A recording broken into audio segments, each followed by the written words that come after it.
My wife cheated on me with my best friend. I lost everything. Then Thanksgiving came, and my own family set a place for her at the table. When I walked in, Mom said, "We have to stay neutral." I stood there for 10 seconds. Then I turned around and never came back. My name's Richard. I'm 34, and I used to think I had the kind of life that other people scrolled past on social media and quietly envied. Good wife.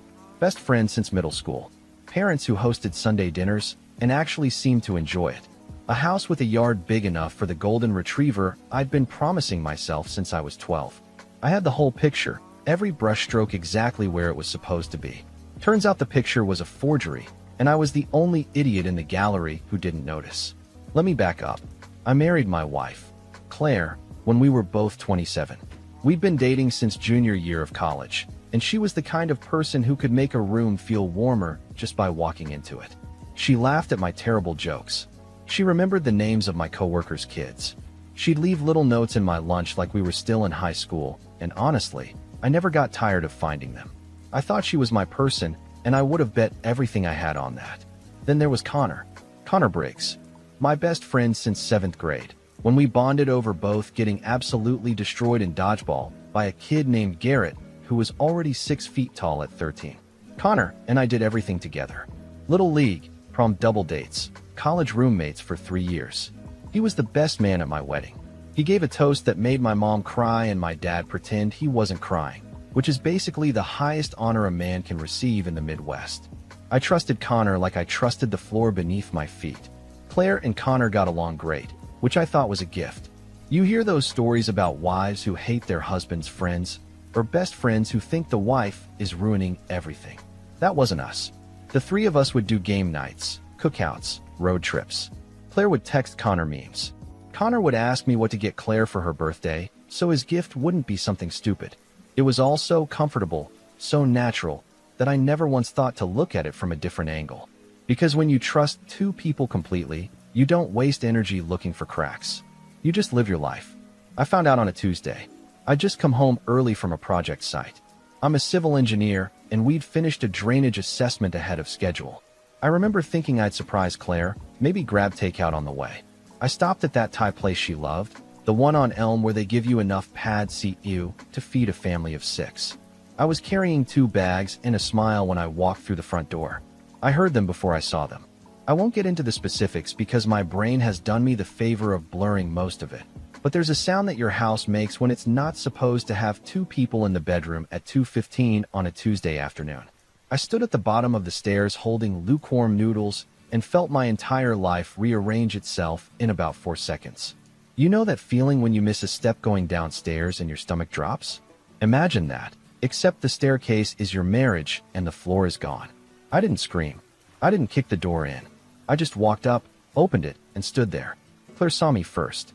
Her face went through about 9 emotions in 2 seconds, landing somewhere between horror and the expression you'd see on someone who just got caught shoplifting at a funeral. Connor wouldn't even look at me. He just sat on the edge of my bed, the bed I'd assembled myself from a kit that took 7 hours and 2 beers, and stared at the floor. I said one thing. How long? Not even a question. Just a flat statement that demanded an answer. She said, "Richard, please, it's not what you think." Which is the single most useless sentence in the English language because it was exactly what I thought. Connor finally looked up and said, "Man, I'm sorry." 2 words. That's what I got. I stared at him for a long time. This was the guy who helped me move into this house, who lent me $3,000 when my transmission died 2 years ago, who stood next to me at the altar and told a room full of people that I was the best man he'd ever known. And here he was, sitting on my sheets, apologizing like he'd accidentally bumped into me at the grocery store. I set the Thai food on the dresser. I don't know why I did that. I think my brain just needed to do something normal. Then I walked out, got in my truck, drove to a parking lot behind a Walgreens, and sat there for almost 2 hours. I didn't cry. I didn't call anyone. I just sat there and watched the sun move across the dashboard. The next few weeks were chaos. Claire called constantly. She texted novels. She showed up at my office once, which was fun because nothing says professional work environment like your estranged wife crying in the lobby while your coworkers pretend to be very interested in their spreadsheets. She swore it had only been going on for 4 months. For months. Like that was supposed to make me feel better. I moved out of the house. Rented a one-bedroom apartment that smelled faintly of carpet cleaner and broken dreams. My lawyer, a woman named Brooke who had the warmth of a glacier and the efficiency of a machine gun, told me the division was going to be straightforward. No kids, thank God. Just assets and whatever was left of my dignity. Here's the part where you'd think my family would have stepped in. My parents, Gary and Diane, and my older sister, Paige. The people who raised me, who were supposed to have my back when the world kicked me in the teeth. And at first, they did. Sort of. My mom called and said all the right things. "We're so sorry, honey. You deserve better." My dad said less, because that's his brand, but he clapped me on the shoulder in a way that felt like it meant something. Paige texted a long message about how Claire was garbage, and she always knew something was off, which felt supportive even if I didn't fully believe the second part. But then something started to shift. And I didn't notice it at first because I was too busy drowning in my own situation. Little things. My mom mentioning that she'd run into Claire at the store, and she looked just terrible. Richard, she's really struggling. Paige casually dropping that Claire had reached out, and they'd had a really good talk. My dad going quiet whenever I brought up the divorce, which went from his normal quiet to a different kind of quiet. The kind that means someone has an opinion they're choosing not to share. I told myself it didn't mean anything. Maybe they were just being decent to someone they'd known for 7 years. But I expected them to be on my side. Fully. Without hesitation. Because that's what family is supposed to do when one of their own gets gutted. Thanksgiving was coming. The holiday my family treated like the Super Bowl of togetherness. My mom planned it for weeks, made a seating chart, cooked enough food to sustain a small village. And I was actually looking forward to it. I needed to sit at that table and feel like I still belonged somewhere. I should have known something was wrong when Paige called me 2 days before and asked, "So, you're still coming Thursday, right?" With a tone that sounded less like a question and more like a warning. Thanksgiving morning, I woke up in my sad little apartment, put on a decent shirt, and drove the 40 minutes to my parents' house in Cedar Falls. The whole drive, I was thinking about how good it was going to feel to just be around people who loved me. To eat my mom's cornbread stuffing and listen to my dad argue with the television during the football game and feel, for a few hours, like everything might actually be okay. I pulled up to the house around 1. There were a few cars in the driveway I recognized. Paige's SUV, my Uncle Ray's truck, my cousin Leah's little sedan, and then one more car, parked right next to my mom's minivan, that made my chest tighten so fast I thought I was having a heart attack. Claire's car. The silver Civic with the dent in the rear bumper that I'd been meaning to get fixed before everything fell apart. Sitting in my parents' driveway like it belonged there. Like nothing had happened. I sat in my truck for probably 3 minutes, just staring at it. I told myself there had to be a reasonable explanation. Maybe she was dropping something off. Maybe there was some perfectly innocent reason why my cheating soon-to-be ex-wife's car was at my family's Thanksgiving dinner. I walked up to the front door and let myself in. The house smelled like turkey and cinnamon and everything that's supposed to mean home. I walked down the hallway, turned the corner, and there she was. Claire was sitting at the dining room table, in a chair, with a plate setting in front of her. A plate, a glass of wine, a cloth napkin folded into a little triangle the way my mom always did for holidays. She was sitting between my Aunt Linda and my cousin Leah, laughing at something someone had said like she was exactly where she was supposed to be. She saw me, and the laugh died on her lips. Leah looked at me, then looked at Claire, then looked at her wine glass like she wished she could crawl inside it. My mom came out of the kitchen carrying a bowl of mashed potatoes. She saw me standing in the doorway, and her face did something I'd never seen before. It wasn't surprise. She knew I was coming. She knew Claire was here. She'd planned this. The expression was something closer to bracing, like a person tightening their grip right before impact. "Richard, honey, come sit down," she said. And then she said the sentence that I will remember for the rest of my natural life. "We talked about this as a family, and we've decided we need to stay neutral. Claire is going through a lot too, and she's been part of this family for 7 years. We can't just cut her off. Stay neutral." I stood there for 10 seconds. I counted them. Every pair of eyes in that room was on me. My dad was at the head of the table, looking at his plate like it contained the secrets of the universe. Paige was next to her husband, Tyler, and she had the decency to at least look uncomfortable. Uncle Ray was chewing a dinner roll and watching this unfold like it was a particularly dramatic episode of a show he hadn't been following. Claire was frozen, her wine glass halfway to her lips, staring at me with an expression that was begging me to just sit down. 10 seconds. That's how long it takes to realize that the people you thought would never let you down have not only let you down, but dug a hole, put you in it, and started shoveling. I looked at my mom. I looked at Claire. I looked at the empty chair positioned directly across from the woman who destroyed my marriage. And something inside me, something that had been cracking since that Tuesday afternoon, finally broke clean through. I didn't yell. I didn't flip the table. I just turned around, walked back down the hallway, opened the front door, closed it behind me, got in my truck, and drove away. My phone started ringing before I hit the end of the street. Mom. Voicemail. Paige. Voicemail.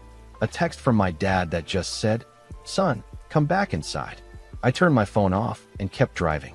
I ended up at a diner off the highway called Rosie's, one of those places that's open 365 days a year because somebody decided that loneliness doesn't take holidays.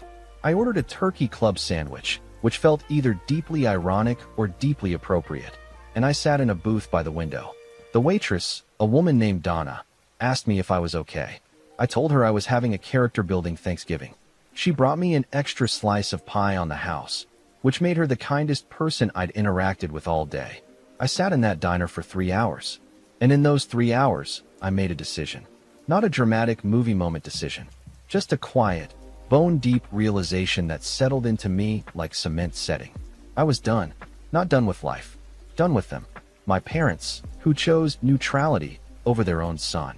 My sister, who knew this was coming and warned me with a phone call instead of stopping it. And Claire, who had the audacity to show up and play the victim at my family's table. I sent one text to my mom that night. "I get it. You made your choice. Now I'm making mine." Then I turned the phone off. The next few days were a hurricane of attempted contact. My mom called my office. My dad showed up at my apartment and knocked for 15 minutes. Paige sent me a 4-paragraph text explaining that they weren't choosing Claire over me, and that they were just trying to handle a difficult situation with grace. Grace. She actually used that word, as if inviting your son's unfaithful wife to the family holiday was some kind of noble diplomacy rather than a spectacular failure of basic loyalty. I didn't respond to any of it. I went to work. I came home. I ate meals that were mostly cereal and microwave burritos. And I sat with the silence, which was awful, but at least it was honest. The thing that hurt the most wasn't Claire being there. That was a gut punch, no question, but I could almost rationalize it. The thing that destroyed me was the place setting. That deliberate, intentional act of setting a plate, a glass, a napkin for her. That meant someone, probably my mom, had stood in that dining room and counted chairs and thought, "Yes, Claire gets a spot." That's not neutrality. That's a choice. That's looking at the situation and deciding that the woman who broke your son's heart still deserves a cloth napkin folded into a triangle. I spent 2 weeks in that dark place. Just me and the ceiling and the hum of my apartment's ancient refrigerator. I lost 8 pounds because cooking for one person when you can barely get yourself to shower feels like climbing Everest in flip-flops. My coworker, a guy named Travis, noticed I looked rough and asked if I was okay. I told him I was going through a divorce. He said, "That explains the vending machine lunches," and then quietly started leaving an extra sandwich on my desk every day. He never made a big deal about it. And honestly, that random act of kindness from a coworker I barely knew did more for me than anything my family had done in months. It was Travis who eventually got me out of the spiral. He asked me if I wanted to come to his church's men's group on Wednesday nights. I'm not particularly religious, and I think he knew that, but he said it was mostly guys sitting around talking about what was going on in their lives. No judgment, no sermons. I said yes, because the alternative was another night with the ceiling, and I was starting to know every crack and water stain by name. That men's group turned out to be one of the best decisions I ever made, and I made it for the worst possible reason, which is that I had literally nothing better to do. But sometimes that's how life works. You stumble into the things that save you because you've run out of places to hide. The men's group met in the basement of a Methodist church that smelled like old carpet and fresh coffee, which is apparently the official scent of emotional recovery. There were about 12 guys, ranging from a 23-year-old named Caleb who'd just gotten out of a rough relationship to a 71-year-old retired electrician named Hank who'd been coming for 9 years and mostly just listened and nodded like a human version of a warm blanket. The guy who ran it was named Greg, a therapist who donated his Wednesday evenings to sitting in a circle of folding chairs and gently preventing men from emotionally imploding. I didn't talk much the first few times. I just listened to other guys share their stuff. Divorce, addiction, grief, job loss. And the weird thing was, hearing other people's pain didn't make mine feel smaller. It just made it feel less lonely. Like I'd been treading water alone in the ocean and suddenly realized there were other people out here too. By the third week, I opened up. I told them about Claire and Connor, about Thanksgiving, about the place setting, about my mom saying, we have to stay neutral, like she was the United Nations and my marriage was a border dispute. Then Hank, the 71-year-old who barely ever spoke, looked at me and said, son, neutral is a position, and it ain't yours. That one sentence did more for me than a year of therapy probably would have. Not because it was profound, but because it was permission. Permission to stop questioning whether I was overreacting. Permission to be angry without feeling guilty about it. The divorce finalized in January. Brooke was worth every penny. The house sold, and we split the proceeds. Claire didn't fight for much, which surprised me until Paige accidentally let it slip during one of her unanswered voicemails that Claire was really struggling with guilt and just wants to move on quietly. Great. She felt guilty. I'm sure that was very therapeutic for her. Meanwhile, I was eating cereal for dinner in an apartment with walls so thin I could hear my neighbor Jake lose at video games 3 nights a week. But here's the thing about rock bottom. Once you've hit it, the only direction left is up. When you've lost your wife, your best friend, your family's loyalty, and your will to cook a proper meal, there's a strange freedom that comes with having nothing left to protect. You stop being careful because there's nothing left to break. I started running. Not because I had some epiphany about fitness, but because I couldn't sleep and it was either run or stare at the ceiling again. I started at half a mile and thought I was going to die. Within 2 months, I was doing 5 miles before work. The fog that had been sitting on me since that Tuesday afternoon began to thin out, and for the first time in months, I could see the road ahead. Work became my anchor.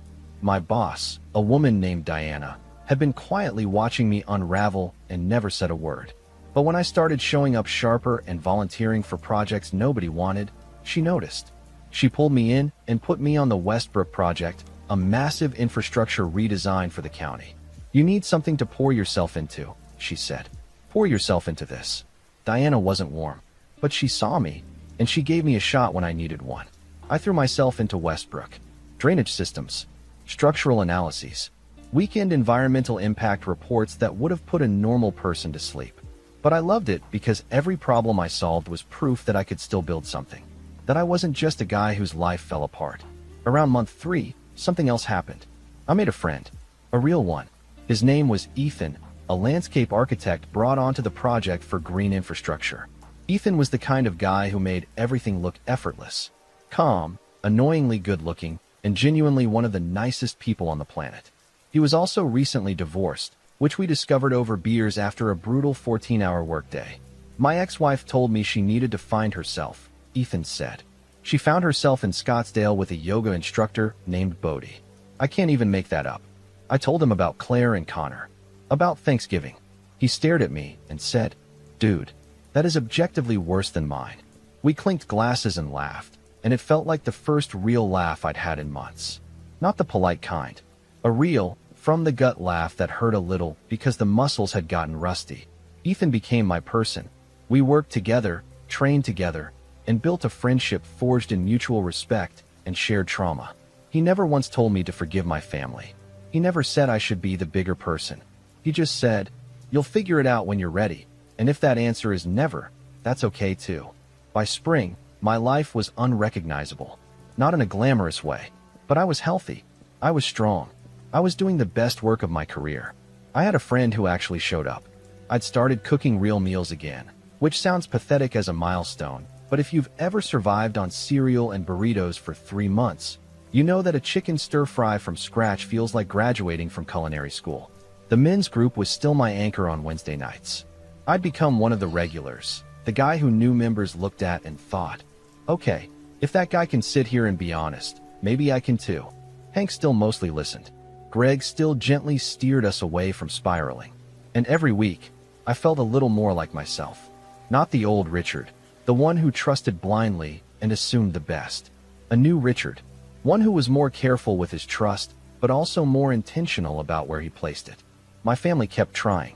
My mom sent a birthday card with a gift card to my favorite steakhouse and a note that said, "I miss you. Please call." My dad left a voicemail that was 12 seconds of silence followed by, "Well, okay then. Love you, son." Paige sent a long email in April that was clearly written with therapeutic help. I read all of it. I felt all of it. And I still didn't respond. Not because I was punishing them. I missed my mom's voice more than I'll ever admit. But missing someone and trusting them are two different things, and I wasn't ready to bridge that gap. By summer, Diana called me in again. The county was so impressed with Westbrook that they wanted me as a consultant for a new development initiative. It was a big deal. The kind of opportunity that comes once in a career, and it came with a salary bump that made me double-check the number to make sure there wasn't an extra zero. I accepted, and for the first time in almost a year, I felt something that I'd forgotten existed. Not happiness exactly, more like momentum, like I was finally moving forward instead of just treading water. Like the current had shifted, and it was carrying me somewhere I'd built with my own hands out of the rubble of everything that had collapsed. Ethan took me out to celebrate at a nice restaurant, the kind where the menu doesn't have pictures. Over dessert, he said, "You know what the best revenge is?" I said, "Living well." He shook his head. "No, it's building a life so good that the people who hurt you have to watch it from the outside." I didn't know it yet, but that was about to become very relevant. The county development initiative was called the Lakeview Corridor Project, and it was exactly as big as it sounds. A mixed-use redevelopment of waterfront property that had been sitting neglected for 15 years. Residential, commercial, green space. My job was to lead the civil engineering assessment and design, which meant I was suddenly in rooms with city council members, architects, and the kind of people who wear suits that cost more than my first car. By the fall, almost a year after that Thanksgiving, I was a different person. I'd put on 15 pounds of muscle from running and the gym sessions Ethan had talked me into. I was leading a team of 6 engineers. I'd moved out of the sad apartment and into a townhouse near the river with actual furniture I picked out myself. I had a routine. I had purpose. I had a life that looked nothing like the one Claire and my family had dismantled, and that was the point. I'd also started seeing someone.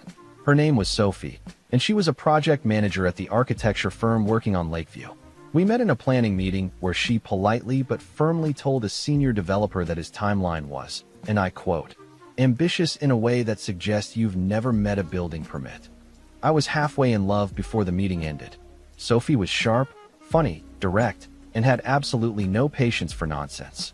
She'd been through her own rough patch, a broken engagement 2 years prior, and she understood that trust was something you earned slowly. We took it slow.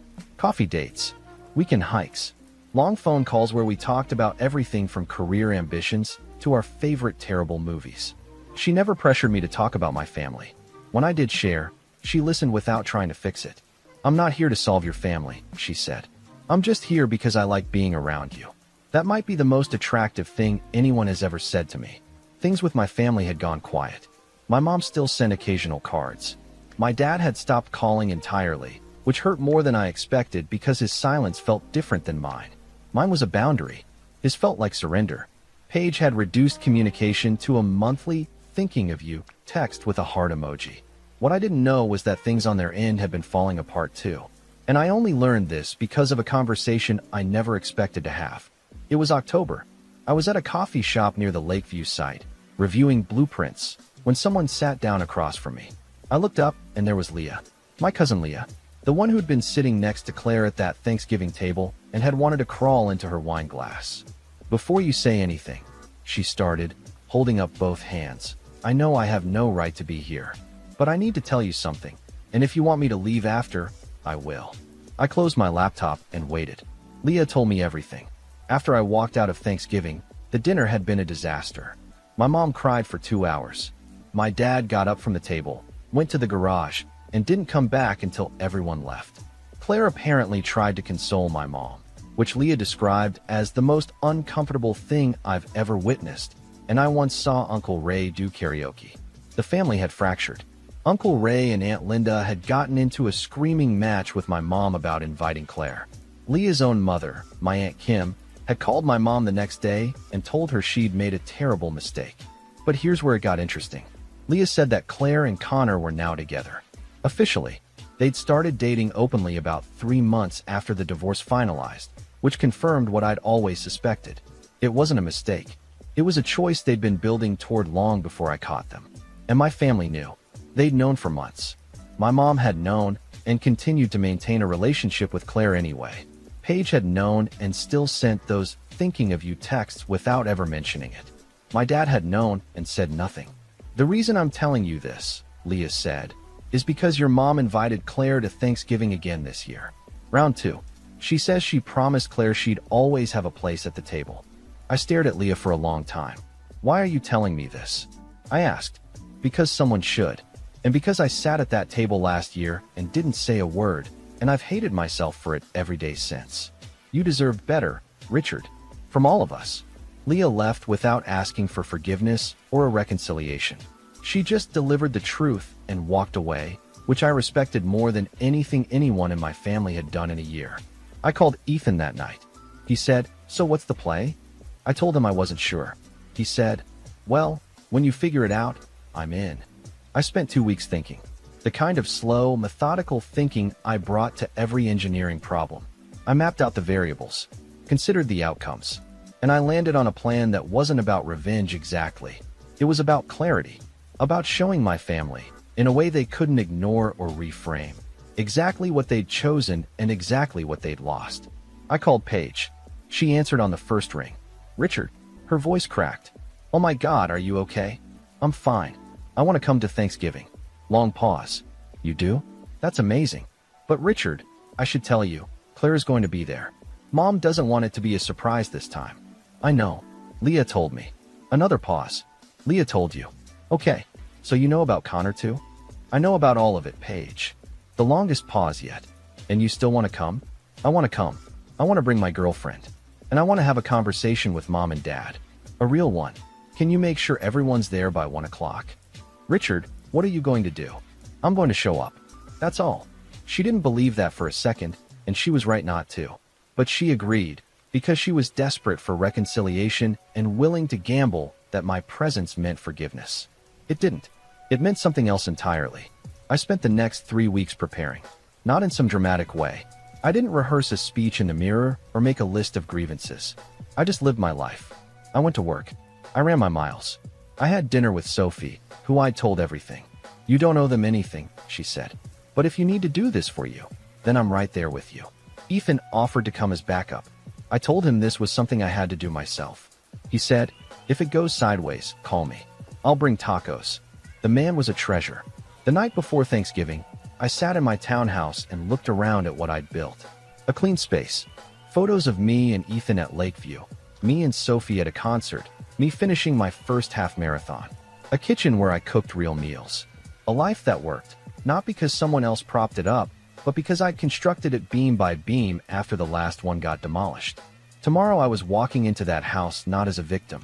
I was walking in as someone who'd survived the worst thing his family could do to him and come out the other side stronger. And I was going to make sure they knew it. Thanksgiving Day. Round 2. I picked Sophie up at 11:30. She looked beautiful, which I mention not because it's relevant to the story, but because it's relevant to understanding what my family was about to see. A confident, put-together man walking in with a woman who radiated warmth and steadiness. Sophie squeezed my hand in the car and said, "Whatever happens in there, we leave together." I nodded. That was the only plan that mattered. We pulled up to my parents' house at 1:15. Same lineup of cars as last year, minus Uncle Ray's truck and plus one addition that made my jaw tighten. Connor's Jeep. Black, lifted, with a bumper sticker that said, "Live Free," which was rich coming from a guy whose definition of freedom included sleeping with his best friend's wife. So he was here too. My mom had set a place for both of them. The cheating wife and the cheating best friend, seated at my family's table like honored guests. Sophie and I walked in. I didn't knock. I used the front door like I always had, because this was still the house I grew up in. The smell hit me first. Turkey, stuffing, that cinnamon candle my mom always lit. They were all in the dining room. My mom saw me first. Her face went through a full emotional symphony, landing on hope mixed with terror. "Richard," she breathed. Then she saw Sophie, and the hope flickered. She was smart enough to know that a man doesn't bring his new girlfriend to a family confrontation unless he's making a statement. Claire was at the table, same spot as last year, and next to her, arm draped over the back of her chair like he owned the place, was Connor. He looked different, thinner, a little rough. When he saw me, he pulled his arm back like he'd touched something hot. Claire went pale. "Richard, honey, sit down," my mom said. "Let me get you a plate. And your friend, she's welcome to. Her name is Sophie, Mom." I said it calmly, not with malice, just with the kind of quiet correction that lets someone know you're paying attention. "And we're not staying for dinner." The room went silent. My dad looked up from his plate. Paige put her fork down. Leah caught my eye from the far end and gave me the smallest nod. "What do you mean you're not staying?" my mom asked, her voice cracking. "I do want to be here," I said, "because I want you to look at me. Really look at me. All of you." I paused and let the silence do the work. "I want you to see who I am now. Because the last time I stood in this room, I was the worst version of myself. Broken, lost. And the people who were supposed to help me put myself back together chose neutrality instead." My mom opened her mouth, but I kept going, not raising my voice, just speaking with the kind of measured calm that comes from a year of Wednesday night men's groups and 5-mile morning runs. "Mom, you set a place for the woman who cheated on me. You folded her napkin into a triangle. You put her between Aunt Linda and Leah like she was still family. And when I walked in and saw that, it told me that my pain was less important than your comfort. That keeping things smooth mattered more than standing next to your own son." My mom was crying. My dad was staring at the table, jaw working. Claire was looking at her lap. Connor was looking at the wall. "Dad," I said, "you didn't say a word. Not last year. Not in the 12 months since. You left me one voicemail that was 12 seconds long. Your son lost his wife, his best friend, and his family's loyalty in 2 months, and you gave me 12 seconds. He flinched. Tiny, almost invisible. "And Paige, you knew Claire would be here last year. You called me 2 days before not to warn me, but to prepare yourself. And this year you let it happen again. You told me Claire would be here and didn't mention Connor would be sitting at the table too, like that was a minor detail." Paige started to speak. I held up my hand. "I'm not done." I looked at Claire. "I don't hate you. What you did destroyed me, but hating you would give you power you don't deserve. What I will say is this. You lost the best thing that ever happened to you, and you traded it for a guy willing to betray his best friend. Think about what that says about your future." Connor opened his mouth. I looked at him. "Don't," I said simply. He closed it. I turned back to my parents. "I came here because I wanted you to see that I survived. Not because of you. In spite of you. I built a career. I built a home. I found people who actually show up without conditions." I looked at Sophie. I found someone who treats loyalty like it's not optional. Who doesn't fold napkins for the people who hurt the people she loves. My mom reached for me. "Richard, please. We made a mistake. I just didn't want to lose anyone." "But you did, Mom. You lost me. You just didn't notice because I wasn't the one making noise about it." That one hit. My dad finally spoke. "Son, what do we do?" "I don't know," I said honestly. "And for the first time, I'm okay with not knowing. What I do know is that trust isn't a place setting. You don't get it back by folding a napkin and hoping I'll sit down. You earn it. Slowly. And you start by choosing." "Choosing," my mom whispered. "Me. Your son. Not neutrality. Not comfort. Not the woman who wrecked my marriage or the man who helped her. You choose me. And if you can't, this is the last time I walk through that door." Claire stood up. She took her coat and walked to the front door. Connor followed, muttering, "For what it's worth, I'm sorry." I didn't respond. Some apologies aren't worth the air they're printed on. After the door closed, my mom said, "I choose you, Richard. I should have chosen you from the beginning." My dad walked over and hugged me. My dad, a man who expressed emotion roughly as often as Halley's Comet comes around, wrapped his arms around me and held on. He didn't say anything. He didn't have to. Sophie and I didn't stay for dinner. I told them this was a start, not a resolution. That trust would take time. Paige cried and said she understood. Leah hugged me on the way out and whispered, "I'm proud of you." We drove to Ethan's place. He'd made good on his promise. There were tacos. There were cold drinks. There was his ridiculous golden doodle named Captain who had no concept of personal space. We sat on his back patio and watched the sun go down, and for the first time in as long as I could remember, I felt whole. That was 8 months ago. Things with my family are slow. Monthly dinners with just my parents. No Paige yet. No Claire, obviously, forever. My mom is trying. My dad is trying in his dad way, which mostly means showing up and being present. We're not where we were and will never be. But we're somewhere, and somewhere is better than nowhere. Claire and Connor lasted about 4 months after that second Thanksgiving. Leah told me. Apparently Connor did declare exactly what they'd done to me. You can't write this stuff.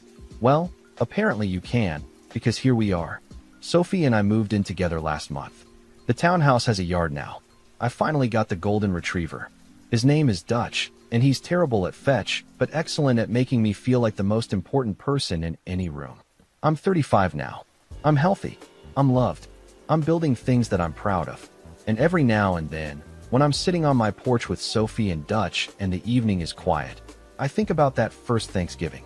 About the 10 seconds I stood there before I turned around. And I realized those were the most important 10 seconds of my life. Because that's when I decided I was worth more than a folded napkin and a seat across from the people who broke me. If you're out there and your family is asking you to be neutral about your own pain, hear me. Neutral is a position, and it's not yours. You get to choose your own side. And if nobody else chooses it with you, you build a table of your own and fill it with people who will. Happy Thanksgiving, everyone. Mine's going to be pretty great this year.